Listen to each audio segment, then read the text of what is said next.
So Fani Willis, the prosecutor in the Fulton County case against Donald Trump, now just admitted to having an inappropriate sexual affair with the lead attorney who she appointed to actually prosecute this case.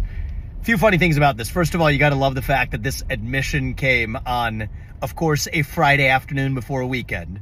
No better way for somebody to know that they're trying to bury the news than to just drop it quietly on a Friday afternoon.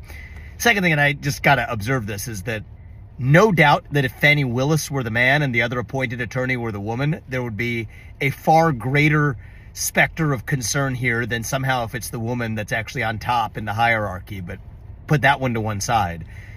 The funniest thing about this is that her alleged defense, or the reason why this shouldn't affect the trial, is that the relationship only began after she had actually made the appointment for the prosecution.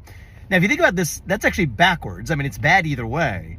But the reality is, suppose the relationship did begin after this prosecution had already begun and the appointment to the case had begun. That creates more of an appearance of applying pressure using personal dimensions to achieve a particular goal. So I don't know why that specific sanctimonious statement that she issued today, saying that it only began afterwards, is at all relevant to actually whether or not this prosecution is being fairly and procedurally correctly handled and carried out.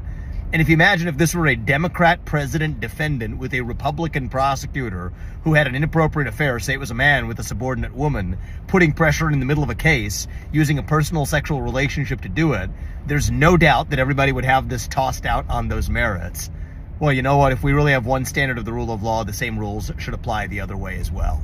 So anyway, just some obvious things to say, but that seem complicated in the way today's media presents it. So how's that for a Friday afternoon?